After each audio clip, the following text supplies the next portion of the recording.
सोचिए, किसी पर कोई इल्जाम लगता है तो क्या उसे सीधा जेल भेज दिया जाता है? नहीं ना। इसी के पीछे है एक बहुत जरूरी लीगल कॉन्सेप्ट। आज हम उसी को समझेंगे, जमानत यानी बेल, और वो भी नए भारतीय नागरिक सुरक्षा संहिता या बीएनएसएस के हिसाब से। तो चलिए इस लीगल सफर को शुरू करते हैं।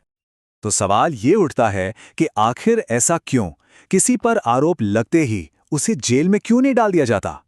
ये सवाल दोस्तों सीधे हमारे जस्टिस सिस्टम के दिल से जुड़ा है। एक तरफ है इंसान की आज़ादी और दूसरी तरफ है समाज की सुरक्षा। इसका जवाब एक बहुत ही पावरफुल प्रिंसिपल में छिपा है। और वो प्रिंसिपल है ये, देखिए, बेल नॉट जेल। ये सिर्फ कुछ शब्द नहीं है।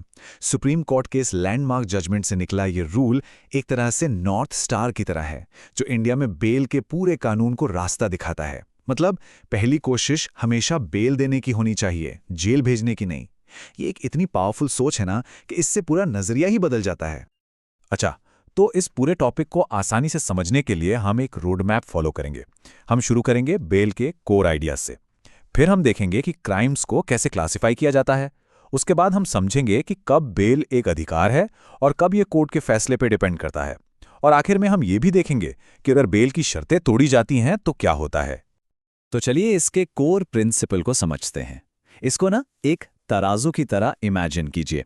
एक पल्ले पर है एक व्यक्ति की आज़ादी, क्योंकि हमारा कानून कहता है कि जब तक दोषी साबित ना हो हर कोई निर्दोष है, राइट? और दूसरे पल्ले पर है समाज की सुरक्षा। बेल का पूरा कानून इन्हीं दो चीजों के बीच एक परफेक्ट बैलेंस बनाने की कोशिश करता है।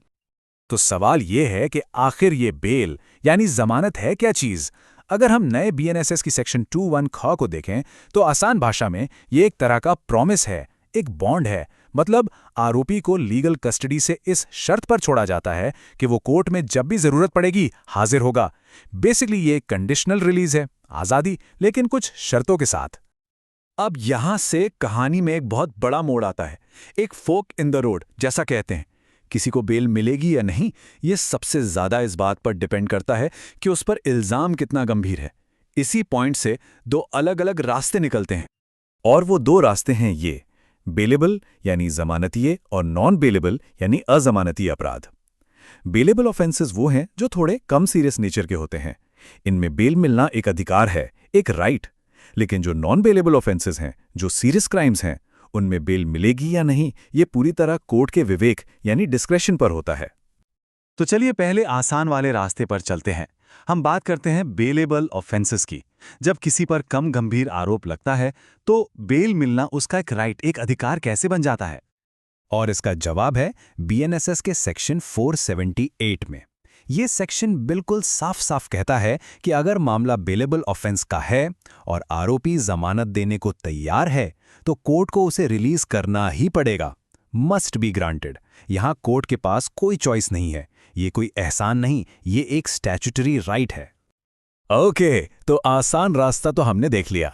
अब चलते हैं उस कॉम्प्लेक्स रास्ते पर जहां चीजें थोड़ी मुश्किल हो जाती है, यानी नॉन बेलेबल ऑफेंसेस।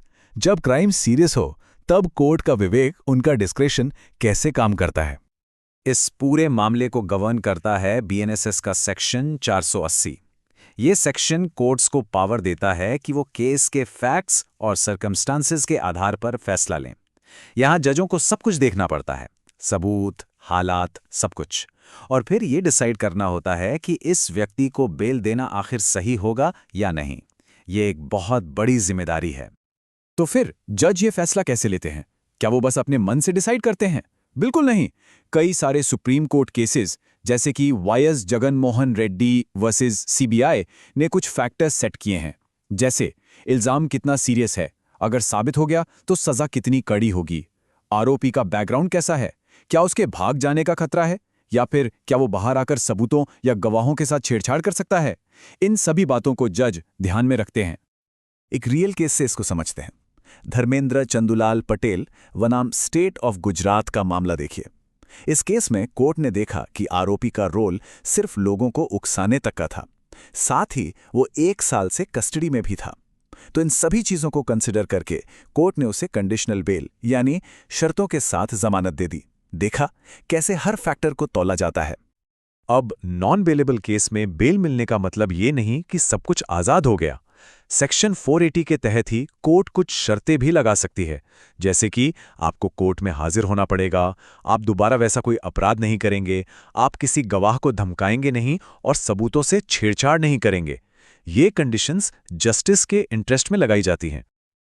लेकिन सोचिए, अगर कोई इन शर्तों को तोड़ दे, अगर कोर्ट ने जो भरोसा दिखाया उसका गलत इस्तेमाल करे, तब क्या होता है? यहीं से हम आते हैं अपने अगले टॉपिक पर, कैंसलेशन ऑफ बेल, यानी जमानत का रद्द होना। तो किन ग्राउंड्स पर बेल कैंसिल हो सकती है? देखिए, अगर वो व्यक्ति बेल पर बाहर आकर दोबारा वही क्राइम करता है, या इन्वेस्टिगेशन में रुकावट डालता है, सबूतों से छेड़छाड़ या गवाहों को धमकाना, ये बहुत सीरियस है। देश छोड़ के भाग जाना या छिप जाना, या फिर पुलिस या गवाहों के खिलाफ हिंसा करना, ऐसे किसी भी मामले में कोर्ट उसकी बेल कैंसिल करके उसे वापस कस्टडी में भेज सकती है। तो इस पूरी चर्चा के बाद हम वापस उसी बड़े सवाल पर आते हैं, क्या बेल नॉट जेल का ये प्रिंसिपल एक इंसान की आज़ादी और समाज की सुरक्षा के बीच सही संतुलन बना पाता है? ये एक आसान सवाल नहीं है और इसका जवाब भी आसान नहीं है, पर यह एक ऐसा सवाल है जिस पर हम सबको सोचना जरूर चाहिए। इस विषय को समझने के लिए अपना समय देने के लिए बहुत बहुत शुक्रिया।